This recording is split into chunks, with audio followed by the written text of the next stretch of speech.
고린도서 4장 7절 말씀, 고린도서 4장 7절 말씀, 한 절 말씀 우리 같이 함께 읽겠습니다. 시작. 우리가 이 보배를 질그릇에 가졌으니 이는 심히 큰 능력은 하나님께 있고 우리에게 있지 아니함을 알게 하려 함이라. 아멘. 질그릇이라는 제목으로 말씀 나누겠습니다. 오늘 본문 말씀에서 사도 바울은 예수님 안에 있는 우리의 신앙 상태를 보배가 담긴 질그릇 이렇게 표현했습니다. 이 말은 우리 안에 예수님의 생명, 즉 보배가 담겨져 있다라는 뜻입니다. 그렇다면 바울은 왜 우리를 질그릇이라고 이렇게 표현했을까요? 보배가 담긴 질그릇. 왜 하필 여러 가지 사물 중에, 여러 가지 물건 중에 왜 우리를 질그릇이라고 표현했을까? 이 질그릇에 대한 이해를 우리가 좀 가져야 되겠습니다. 여러분, 질그릇 어떻게 만들죠? 예, 흙으로, 순수 진흙으로만 반죽을 합니다. 찰흙, 예, 초등학교 때 저는 국민학교 나왔거든요. 국민학교 때 찰흙으로 이렇게 막 빚어가지고 그릇 많이 만들었습니다. 찰흙으로 진흙으로 반죽을 해가지고 모양을 만들고 건조를 시킵니다. 딱 말라가지고 다 마르고 난 다음에 굽습니다. 굽는데 가만히 굽는데 온도가 한 섭씨 600도, 800도 이게 높은 온도가 아니고요. 자기를 굽는 것 가운데 이게 좀 낮은 온도입니다. 낮은 온도에서 600도, 800도 가운데 이제 굽고 구워서 이렇게 그릇이 나오면 잿물도 바르지 않아가지고 그치 표면이 까칠까칠한, 그러니까 소위 말해 흔해 빠진 그냥 흔히 구할 수 있는 그런 질그릇이 이제 나오게 되는 거죠. 이런 제작 과정을 통해 가지고 질그릇에 한 세 가지 정도 특징이 있는데 살펴보면 첫 번째는 연약하다라는 거예요. 뭐라고요? 연약하다는 거예요. 저온에 굽기 때문에 잘 부서지고 깨지기 쉽고 한번 떨어뜨리면 완전히 막 적은 충격에도 산산조각이 나버립니다. 두 번째는 볼품이 없습니다. 자기 유기 이런 것처럼 겉에 잿물을 바르게 되면 윤이라도 날 텐데 그런 것이 아니고 까칠까칠한 표면에 그냥 볼품이 없어요. 값비싼 그런 그릇하고는 좀 차원이 다릅니다. 소박하고 볼품 없는 그릇. 세 번째는 예민하다라는 거예요. 뭐라고 해? 예민하다는 거예요. 뭐가 예민한가? 더러운 것, 부정한 것에 대해서 예민합니다. 레위기 11장에 보면 정결례에 대한 규례들이 나오는데 이 부정한 것에 물건이 닿으면 어떻게 처리해라 라는 그런 방법이 나와 있습니다. 근데 나무 그릇에 대해서는 이 부정한 것이 쏟기거나 닿이게 되면 물로 씻거나 닦아내면 그만인데 질그릇에 떨어졌다 이러면 어떻게 해야 된다고요? 깨 부셔라 해라. 왜냐하면 금방 이 더러운 것에 대해서 오염이 돼버리기 때문에. 잘 듣고 계시죠? 가만히 앉아 계셔가지고 잘 듣는지 제가 잘 듣고 계시는 줄 믿습니다. 할렐루야. 질그릇의 세 가지 특징이 뭐라고요? 첫 번째, 연약하다. 두 번째, 볼품없다. 세 번째, 예민하다라는 거예요. 이 세 가지 특징을 곰곰이 묵상해 보니까 다른 것도 아니고 꼭 우리와 똑같은 것 같습니다. 뭐라고 해? 나 자신 같습니다. 우리 참 연약하잖아요. 연약하면 저리가, 예. 연약하고 볼품이 없고 죄에 대해서는 아무것도 어떻게 할 수 없는, 여러분 죄를 이기는 장사 여기 계십니까? 나는 죄를 이길 수가 있다. 죄에 대해서는 아무것도 할 수 없는 그냥 무기력한 그런 존재, 그게 바로 질그릇과 같은 우리의 모습. 그래서 사도 바울은 성령의 영감을 받아가지고 우리를 질그릇이다 표현한 줄 믿습니다. 그렇다면 보배가 담긴 질그릇, 이것은 어떤 의미가 있을까요? 고린도서 4장 7절 상반절 말씀을 보니까 우리가 이 보배를 질그릇에 가졌으니, 두 가지 단어가 나옵니다. 이 보배랑 질그릇이에요. 여러분, 갑작스러운 성경 퀴즈, 이 보배가 돋보여야 될까요? 질그릇이 돋보여야 될까요? 이게 뭐 초등학생 퀴즈도 아니고 당연히 맞출 만한 그런 성경 퀴즈죠. 당연히 보배가 돋보여야 된다는, 이 당연지사와 같은 당연한 얘기를 하는 이유가 이 당연한 얘기를 함을 통해서 우리의 신앙생활이 어떠해야 함을 사도 바울이 가르쳐주고 있는 것입니다. 무엇이 돋보여야 된다고요? 보배가 돋보여야 됩니다. 질그릇보다는 보배가 돋보여야 되는 삶이 바로 우리들의 예수 안에 있는 우리의 신앙생활이다라는 말씀입니다. 그럼 이 보배가 돋보인다는 이 삶은 도대체 어떤 삶인가? 고린도서 4장 7절 하반절 말씀, 같이 한번 읽어볼까요? 시작. 이는 심히 큰 능력은 하나님께 있고 우리에게 있지 아니함을 알게 하려 함이라. 아멘. 이것이 우리의 신앙 고백이 돼야 된다는 거죠. 놀라운 능력이라는 것은, 놀라운 권능이라는 것은, 놀라운 사랑이라는 것은, 인내라는 것은, 용서라는 것은 우리에게 없습니다. 누구에게 있다고요? 오직 하나님께 있는 줄 믿습니다 라는 고백이 바로 보배가 드러나는 삶이라는 거죠. 자, 보배가, 질그릇보다 보배가 더 드러나는 삶, 도드라지는 삶, 어떤 삶일까요? 고린도서 4장 5절 말씀 제가 읽습니다. 우리는 우리를 전파하는 것이 아니라 오직 그리스도 예수의 주 되신 것과 또 예수를 위하여 우리가 너희의 종된 것을 전파함이라. 지금 사도 바울이 뭐라는 거예요? 성도들 앞에 막 설쳐대는 사람 누구예요? 사도입니다. 전도자들이요, 주의 말씀 사역자들입니다. 막 설쳐대는 사람이 주인공 같잖아요. 근데 딱 단번에 거절하고 말씀을 딱 정리합니다. 우리는 우리 자신을, 이 질그릇을 전파하는 사람이 아닙니다. 우리는 오직 예수 그리스도의 주 되시고 주인장이 따로 있어요. 제가 앞에 설쳐된다 해서 지금 최병훈 목사 아마 설교한다고 설쳐되고 있잖아요. 근데 제가 주인공이 아니라는 거예요. 사도 바울의 말에 의하면 설쳐되는 사도, 설쳐되는 말씀 사역자, 주의 종들이 그런 주인이 아니고 우리 주인 따로 있습니다. 주인장이 따로 있습니다. 사장 나오라 그래야 하면 나오시는 분이 따로 계신다고요. 그분이 누구냐면 우리의 주 대신 예수 그리스도, 그분이 우리의 보배이십니다. 할렐루야. 우리는 누구라는 거예요? 오직 그분의 종이 돼가지고 여러분 가운데 파송된, 여러분을 섬기라고 파송된 그분의 종일 뿐입니다 라고 딱 정리를 해버립니다. 질그릇보다 보배가 더 드러나는 삶, 능력이 누구에게 있다고요? 우리에게 없고 하나님께 있습니다. 질그릇보다 보배가 드러나는 삶, 뭐라고요? 우리를 전파하는 것이 아니고 오직 주 대신 예수 그리스도를 전하는 삶. 아멘. 우리는 그저 이 전파하는 것을 위해서 부름을 받은 종일 뿐입니다 라는 것이 바로 질그릇 가운데 담긴 보배의 삶, 그런 삶이라는 거예요. 저와 여러분은 나를 자랑하는 삶이 아니고 오직 예수님만 자랑하기를 주님의 이름으로 축복합니다. 아멘. 왜 이 이야기를, 이 서사를 사도 바울이 편지글에 조목조목 쓰고 있느냐? 고린도 교회에 거짓 교사들의 영적 공격이 있었거든요. 거짓 교사들이 어떤 것을 했냐면, 거짓 교사들이 이 자기들의 자랑질을 통해서 사람들을 선동했기 때문에 그것에 대한 반박글로서, 그것에 대한 반박에 대한 내용으로 이 얘기를 꺼내고 있는 겁니다. 다 의도가 있다라는 거죠. 거짓 교사들이요, 그릇을 자랑해요. 자기의 스펙을 자랑하고 자기의 카리스마를 자랑하고, 구체적으로 뒤에 말하겠지만은 이 자랑질을 막 했다라는 거예요. 참 안타까운 현실이요, 이런 거짓 교사들의 자랑질이 고린도 교회 성도들 가운데 통하더라는 겁니다. 뭐라고요? 통했다라는 거예요. 이게 거짓 교사들이 뻔하게 광명한 천사처럼 꾸미고 나와가지고 끊임없이 잘못된 그릇 자랑질을 막 하는데 이 성도들이 홀딱 넘어가더라는 거예요. 그래서 사도 바울은 안타까운 마음으로 고린도 교인들을 향해 말씀을 전합니다. 고린도후서 10장 7절 말씀에 너희는 외모만 보는도다 라고 강력하게 안타까운 마음으로 호소하는 거예요. 하나님은 중심을 볼지 모르겠지만 너희는 왜 그렇게 외모만 볼 줄 모르니? 이렇게 얘기하는 거예요. 이 거짓 교사들이 외모를 자랑하고 그릇을 자랑하고 있는데 왜 그 외모를 쳐다보고 끌려가냐 이 말이야. 이렇게 말하는 겁니다. 외모가 무엇입니까? 바로 그릇 자랑이라는 겁니다. 세상이 말하는 외적인 조건과 스펙, 인간적으로 볼 때 대단해 보이는 것, 성경적으로 정리하면 이렇습니다. 간단해요. 육신의 정욕과 안목의 정욕과 이생의 자랑, 보암직도 하고, 그렇죠?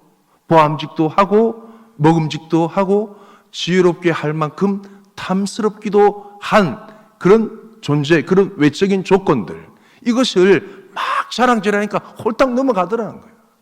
여러분, 이것이 지금도 마찬가지입니다. 그게 우리의 안타까운 현실이라는 거예요. 소간질은 이리들, 사나운 이리떼가 가득합니다. 소간지에는 정말 사단마귀의 그런 괴계, 죽이고 멸망시키고 도둑질하는 것이 가득함에도 불구하고 겉으로 이 뱀의 혀와 같이 막 이렇게 잘 꾸며대고 말하고 이러니까 사람들이 홀딱 넘어가고 속아 넘어가더라는 겁니다. 그래서 사도 바울이 정신을 차리라는 의미에서 이 편지글을 쓰고 있다는 거예요. 도대체 거짓 교사들이 어떻게 자랑질을 했길래 고린도후서 10장 10절 말씀해 보니까 이런 내용이 있어요. 그들의 말이 그의 편지들은 무게가 있고 힘이 있으나 그가 몸으로 대할 때는 약하고 그 말도 시원하지 않다 하니 사도 바울을 향한 인신공격을 합니다. 치명적인 약점을 공격하는, 이걸 이 약점 공격을 뒤집어 생각해 보니까 거짓 교사들은 어떤 장점이 있었는가? 사람들을 선동할 만한 카리스마가 있었습니다. 이 말빨이 말을 잘했어요. 말을 잘해가지고 한번 강연을 하면 사람들의 마음을 홀딱 반하게 만듭니다. 그런 능력이 있었답니다. 아무런 능력 없이 성도들을 이렇게 혼란에 빠뜨릴 수가 없잖아요. 그들은 그런 인간적인 자랑질을 할 만한 그런 능력치를 갖고 있었다는 거예요. 거짓 교사들이 이렇게 사도 바울을 디스하는 데는 이유가 있었습니다. 그들은 세상적으로 자랑하는 것들이 많았습니다. 그들은 회중을 압도하는 카리스마가 있었습니다. 그리고 그들은 사람들의 마음을 움직이는 선동력이 있었습니다. 거기에 고린도 교회 성도들이 완전히 홀라당 넘어가 버렸다는 사실입니다. 그러나 예수님께서 말씀하신 것처럼요, 선지자는 뭐로 분별한다? 그 열매로 분별해야 될 줄 믿습니다. 할렐루야. 거짓 교사들의 삶이요, 그들의 전하는 말과 완전히 정반대였습니다. 자, 이제 거짓 교사들의 민낯, 실체를 PD 수첩 그것이 알고 싶다. 거짓 교사들. 그래서 거짓 교사들의 행실, 그 민낯을 한번 드러내 보겠습니다. 고린도서 11장 20절 말씀 같이 한번 읽어볼까요? 시작. 누가 너희를 종으로 삼거나 잡아먹거나 빼앗거나 스스로 높이거나 뺨을 칠지라도 너희가 용납하는 도다. 맨정신이 아니면 제정신이 아니면 안 끌려가겠죠. 근데 사람들이 전문용어로 지방 사투리로 홀킨다 이 말입니다. 싹 넋이 나가더라고요. 제가 저희 모친 얘기를 하면 저희 모친께서 부흥 집회를 그렇게 많이 다녔어요. 제가 어릴 때도. 기도원은 찾아다녔어요. 예, 산에서 주로 거주하는, 금요일 밤은 그렇게 철회하시죠. 기도원, 왜냐하면 제가 어렸을 때 야뇨증 아십니까? 밤에 이제 잘 때 그 이불에 지도 그리는 거. 애가 중학생 때까지 이 밤에 이제 실내를 계속 하는 거예요. 장가가기 천만다행이죠. 맞죠? 그러니까 이 기도를 안 할 수가 없는 거예요. 어머니가 이 아들을 놔주려고 침을 놓는 장로님한테 가가지고 막 침을 맞기도 해봤습니다. 기도원을 가는데 어머니가 이제 제가 다 장성하고 난 다음에 본인의 심정을 얘기하던데, 한 부흥 강사님 말씀도 잘 전하고 막 은혜롭게 찬양인도도 하고 하니까 기도회 끝나고 난 다음에 숙소로 가는데, 이게 좀 예민한 얘기예요. 숙소로 가는데 어머니가 자기도 모르게 막 따라가고 싶은 그런 마음이 들더랍니다. 왜냐하면 그만큼 이게 영향력이 있어가지고. 이 성도들은요, 순진하기 때문에 이 앞에 카리스마가 있는 사람이 막 이렇게 하면 좌지우지 된다니까요. 이 거짓 교사들이요, 우리가 읽어보면 충격적입니다. 이 내용이 민낯이. 다시 한번 띄워주실래요? 고린도서 11장 20절 말씀. 맨정신을 보면 이게 이해가 안 돼요. 근데 홀키더라 이 말입니다. 어떻게 했습니까? 첫 번째, 종으로 삼았습니다. 이 종으로 삼다 이 말은 사람들 신앙생활 잘하고 있는 사람들에게 죄책감을 던져주는, 뭔가 자기도 모르게 정죄감을 들게 하는 그런 율법적인 건수를 자꾸 던집니다. 던져가지고 거기서 막 헤어나지 못하게 막 율법의 종으로 삼아버리는 거예요. 이게 종으로 삼거나라는 의미입니다. 노예 상태로 만들면, 왜냐하면 우리가 주님의 복음을 받고 하나님의 자녀된 권세를 누리잖아요. 근데 그걸 싹 뺏어버리고 죄책감을 주고 정죄감을 주는 양념들을 막 던져가지고 율법의 종으로 탁 삼아버려요. 근데 그거 안 했지 이러면서 정죄감을 계속 주는 거예요. 순진한 성도들은 이게 당하는 겁니다. 두 번째, 잡아먹거나 이 말은 재정적인 얘기인데 과부의 가산을 집어삼키는 거예요. 아예 재정을 착복하는 행위를 얘기합니다. 카리스마를 동원해가지고 죄송합니다, 돈 내놔라 이겁니다.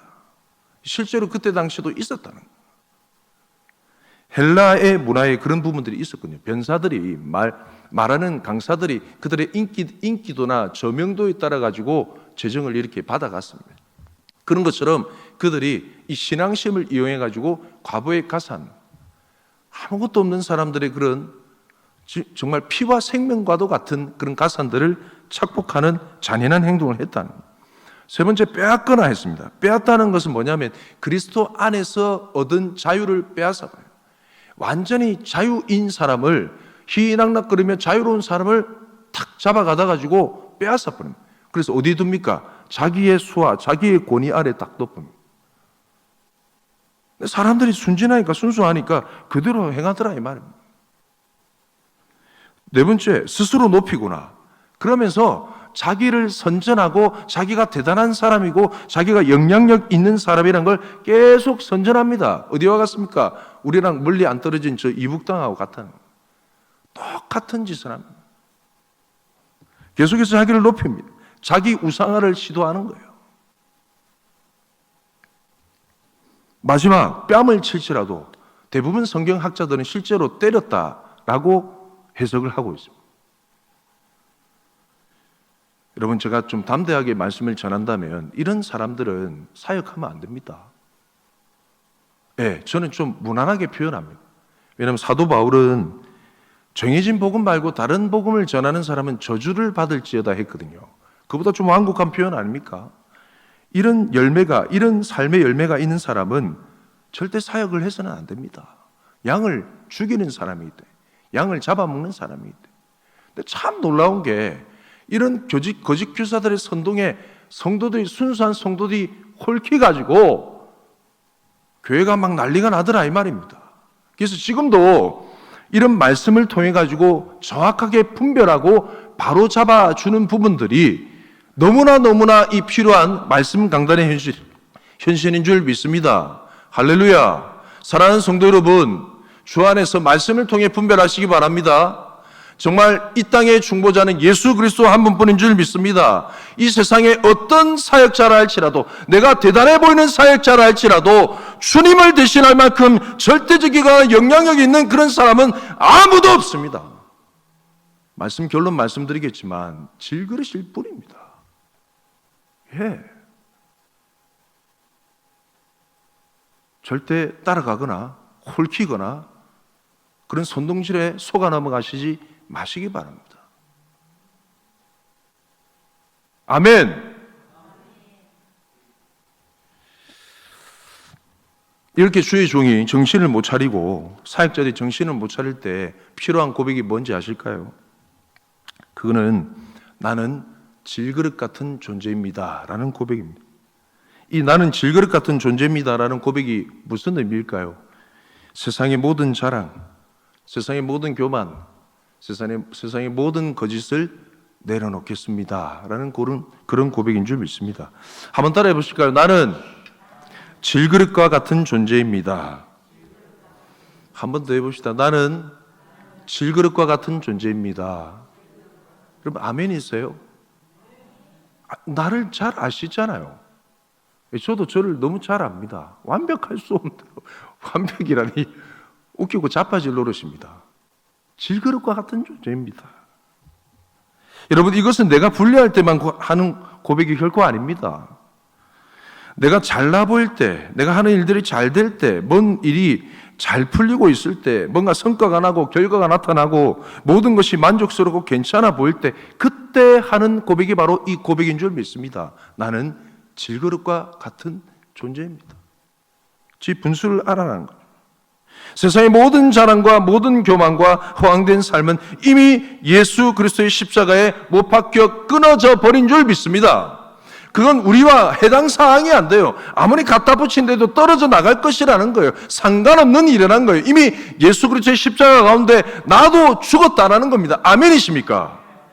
나는 그저 죄인 중에 가장 흉악한 죄인 중에 죄인임에 불과합니다. 아멘이십니까? 사랑하는 성도 여러분, 왜 이 고백이 중요할까요? 우리가 이렇게 고백하고 이렇게 고백한 대로 살아갈 때 비로소 나의 삶을 통해서 내 질그릇 안에 담긴 이 보배가 나타나는 순간이기 때문인 줄 믿습니다.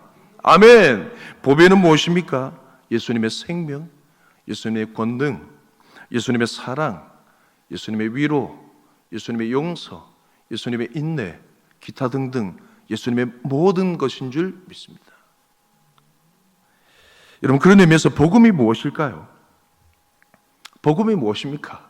이렇게 깨어지고 연약하고 넘어지고 자빠지고 죄 가운데 아무것도 할 수 없는 이 연약한 인생 가운데 그 놀라운 하나님의 능력이, 그 놀라운 하나님의 신비가 담겨져 있다는 것을 깨닫는 것이 복음인 줄 믿습니다. 복음을 아는 인생은 그릇을 자랑하는 인생이 아닙니다. 아니, 도무지 그릇을 자랑할 수 없죠. 하나님의 완전한 생명, 완전한 용서, 치유, 회복하시는 예수 그리스도를 만났는데 어떻게 이 연약하고 볼품없고 아무런 기대도 할 수 없는 죄 앞에서 아무것도 할 수 없는 이 연약한 나를 자랑할 수 있다 이 말입니까? 부끄러운 일이죠. 제 얼굴에 침 맺는 일입니다. 근데 참 놀라운 게 우리가 그런 일을 종종 하더라 이 말입니다. 주 안에서 사랑하는 성도 여러분, 교회는요, 그릇을 자랑하는 곳이 결코 아닙니다. 여기저기 그릇 자랑하는 소리로 나는 미제다, 나는 국사이다, 나는 영국제다, 그릇 자랑하면 시끌시끌합니다. 오늘 이 말씀 들은 이후로는 예수님 안에서 모든 헛된 자랑과 교만과 허황된 삶에 대해서는 관심을 끄겠습니다. 결단하시는 저와 여러분 되길 주님의 이름으로 축복합니다. 보배가 담긴 질그릇, 이 복음의 비밀을 아는 사람은 오히려 어떻게 하느냐? 그릇을 깨뜨리는 사람인 줄 믿습니다. 연약한 질그릇이 가장 잘 할 수 있는 것이 무엇일까요? 지렁이도 밟으면 꿈틀거린다는데 군뱅이도 구르는 재주가 있다잖아요. 질그릇이 가장 잘 할 수 있는 것이 무엇일까요? 깨어지는 것입니다. 아멘. 깨어지는 것이에요. 그릇이 깨지고 나면 그 안에 있던 보배가 비로소 쏟아 부어지게 되는 것이죠. 향유 옥합처럼 말이죠. 그렇다면 그릇이 깨어진다는 것은 무엇을 의미하는 것일까요? 예수를 위하여 죽는 것을 의미합니다. 이것은 단순히 그러면 목사님 말대로 여기 있는 사람 다 죽어야 되는가? 예, 단순한 완전한 순교를 의미하기도 하지만 나는 죽었습니다 라는 순교자적인 자세로 살아가는 순교적 삶을 얘기합니다. 아멘이십니까? 그게 사도 바울의 고백에 나와 있습니다. 고린도후서 4장 11절 12절 말씀, 11절 12절 연속해서 같이 한번 읽어볼까요? 시작. 우리 살아있는 자가 항상 예수를 위하여 죽음에 넘겨짐은 예수의 생명이 또한 우리 죽을 육체에 나타나게 하려 함이라. 12절 시작. 그런즉 사망은 우리 안에서 역사하고 너희 안에서 역사하느니라. 아멘. 이 복음이라는 건요, 이겁니다. 예수께서 십자가의 죽으심으로 말미암아 내가 살게 되는 구원. 아멘이십니까? 조금 더 확장해서 이 복음이란 건 이겁니다. 내가 죽음을 통해서 당신이 살아나는 생명의 능력, 내가 죽음을 통해서 많은 사람들의 생명이 살아나는 구원의 능력, 이것이 바로 복음인 줄 믿습니다. 어떻게 가장 연약하고 가장 볼품없고 죄 가운데 가장 치명적인 우리를 통해서 많은 사람을 살릴 수 있을까요? 여러분, 질그릇은 할 수가 없죠. 질그릇이 깨어지고 우리 안에 있는 보배로 말미암아 그런 역사가 이루어질 줄 믿습니다. 아멘. 가장 연약하고 가장 볼품없는 존재의 죽음을 통해서 많은 사람의 생명이 사는 것, 그게 한 두 가지 예화를 통해서도 알 수 있는데요, 요거 말씀을 드리고 말씀 마무리할까 합니다. 제2차 세계대전 때까지만 해도 잠수함에는 한 동물을 데리고 탔습니다. 어떤 동물일까요? 토끼를 데리고 탔습니다. 토끼는 사람보다 공기 중에 산소 농도 변화에 훨씬 민감하기 때문입니다. 밀폐된 공간인 잠수함 안에 공기의 질이 나빠지면 토끼가 가장 먼저 반응합니다. 승무원들은 토끼가 호흡곤란으로 쓰러지는 걸 보고, 지금으로 얘기하면 좀 동물학대를 할 수 있는데 그때는 그랬다는 거죠. 쓰러지는 걸 보고 잠수함을 물 위로 떠오르게 해서 환기를 했습니다. 토끼가 잠수함 내에 있는 모든 사람을 살린 셈입니다. 한 가지 예가 더 있습니다. 19세기 유럽의 광부들은 탄광 안에 들어갈 때 카나리아라는 새를 3장에 넣어가지고 들어갔습니다. 호흡기가 약한 카나리아는 메탄가스나 일산화탄소 같은 유해가스에 유독 민감합니다. 광부들은 카나리아가 울지 않거나 움직임이 둔해지는 등의 이상 징후를 보이면 즉각 갱도해서 대피했습니다. 이게 이상 신호이기 때문에. 탄광 속 카나리아는 인간이 알아채지 못하는 위험 징후를 감지하고 경고하는 역할을 했던 것이죠. 사람들이 생각하지 않는 그 미물, 연약한 존재 토끼, 그리고 연약한 새 카나리아, 이 연약한 존재를 통해서 많은 사람의 생명을 살리는 것처럼 우리같이 질그릇같이 깨어지고 부서지기 쉬운 너무나 취약한 우리 같은 존재를 통해서 하나님은 많은 영혼의 생명을 살리기 원하십니다. 어떻게 해요? 그릇이 깨어지는 것을 통해서요. 그릇이 깨어지는 건 어떤 의미일까요? 나의 자랑과 나의 교만한 자아가 깨어지는 것입니다. 잘 살고 있다는 나의 자만이 깨어지는 겁니다. 이것이 무엇일까요? 순교적인 삶의 자세인 줄 믿습니다. 그래서 사도 바울은 어떻게 고백합니까? 나는 날마다 죽노라, 이렇게. 오늘도 죽고 내일도 죽고 그 다음 날도 죽고 계속 죽는 거예요. 나는 날마다 죽노라. 왜요? 자기의 죽음을 통해서 이 보배가 흘러가기 때문에. 반주해 주시고 기도하겠습니다.